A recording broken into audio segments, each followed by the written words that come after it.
Hi, my name is Nashra Ahmed. I'm 23 years old from St. Paul, and I encountered ICE. I was detained, or let me rephrase it as I was kidnapped by ICE. I was kidnapped from ICE from my home, and they went up to me and approached me and asked, "Hi, hello." They greeted me, and I proceeded to do the following. I gave them my ID. I did whatever I was supposed to do by their orders. And so while that happened, um, these ICE agents decided to racially indict me. What does And that mean? one of the, I think an ICE agent called me a racial slur. He used racial language, profound racial language towards me. And so that racial language felt very targeted. It was a word that many know of that is used towards Black people. Mm-hmm. And let's take a second out of our busy lives and schedules to talk about a 23-year-old Minnesota woman who happens to be Somali, who was kidnapped by federal agents after accidentally walking through a active investigation. 23-year-old Nashra Ahmed has been all over the news saying that she was kidnapped by ICE, she was assaulted by ICE, she was called racial slurs, including but not limited to the N-word, and she was basically targeted, profiled, and abused by federal agents. Check this out. fearful. I am a bit anxious.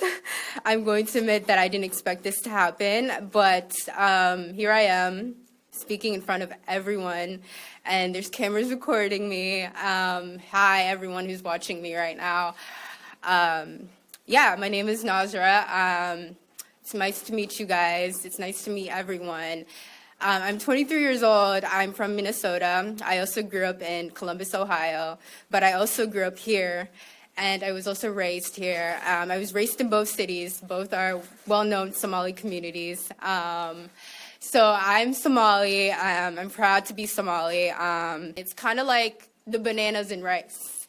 You know, people don't really see, like, you know, it's you know, people don't think, oh, you can eat bananas with rice. ICE came. They came out of their cars. They asked me to see my ID. And while they were asking me to see the ID, they just decided it was nice to be racist and say really nasty things to me.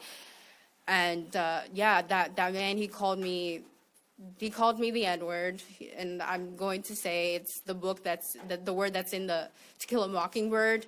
If you've ever read that book, it's the word that's in that book. And he called me that, and then he arrested me. They arrested me. It was multiple people. They used a lot of force to arrest me. I actually got a scab that was healing while I was in jail. But they pushed me hard. They used a lot of violence. My body still hurts. I got a concussion. It's really hard for me to speak because of that concussion. Now that you've watched that, immediately your heart goes out. How could ICE do this to this young woman? Why would federal agents, people who have been entrusted with the safety of the American people, why would they abuse legal American citizens while in the midst of conducting investigations or following suspected illegal immigrants? You see Nashra Ahmed, she's a beautiful young lady. She wears her hijab. She's a God-fearing Muslim woman, clearly. She sounds educated, like she's someone who has been to school. And she's just walking through her neighborhood and has the unfortunate experience of being kidnapped and accosted by ICE. Now, if this were true, I would be sounding the alarm. If what this woman said was facts, I would be the #1 advocate for the immediate firing of those ICE agents their removal from their position, and an investigation being immediately launched into the practices of ICE, Border Patrol, DHS, and all of the entities that are in charge of handling our immigration crimes.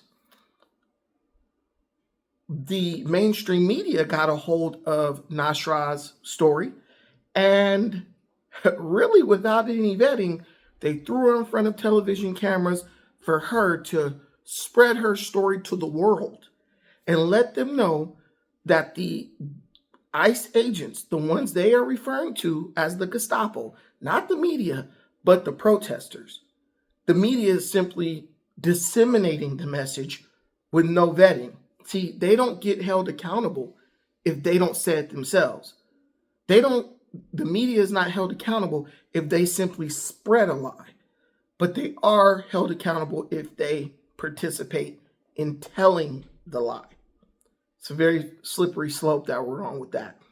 But if this had been true, you would think there would be stories out currently from the same media outlets that would be telling us, hey, Nashra Ahmed's story, the woman we put in front of television cameras, she embellished.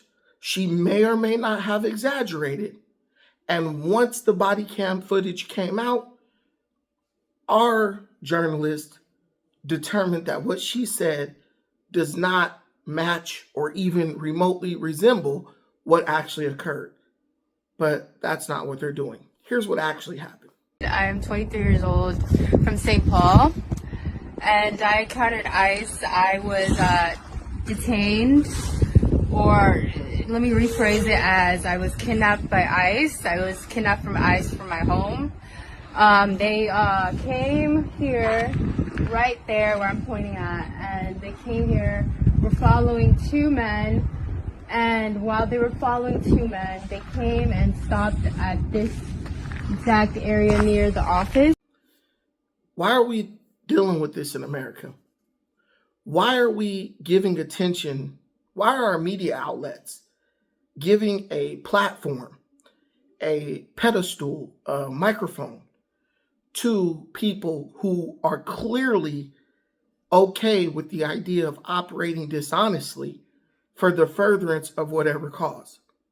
If Nashra Ahmed was just simply a woman who may have been lying about what happened to her, if she was a woman who may have been simply embellishing the story of her experience with the ICE agents, one could easily dismiss what she said. But when we know that there is a concerted effort by radical fundamentalists who seek to gain a foothold in America in an effort to spread the influence and create an atmosphere of Sharia law, we have to take things like what Nashra did a little bit more serious. There's a practice within the Muslim faith called taqiyya. This practice basically permits dishonesty and lying about one's faith, about one's intentions, all in the name of furthering Islam. Now, ordinarily, if a Muslim lies, they're going to be banished to the pits of hell, according to their religion. But if you are lying and being dishonest and deceiving in the way that Nashra did, you are actually rewarded for doing that. But the fact that this type of reasoning, the fact that this type of situational or arbitrary stance to honesty actually exists really creates a situation where we have to pay a little bit more attention to stories like the one Nashra told. It's not simply being dishonest because you don't want ICE in the city going after illegal immigrants. It's literally lying on law enforcement, purposely misrepresenting your experience with law enforcement in an effort to stoke chaos and, in my opinion, anarchy within the United States of America. Let me know what you think in the comments. Thank you so much for watching us. Appreciate everything you do. Till the next time, peace.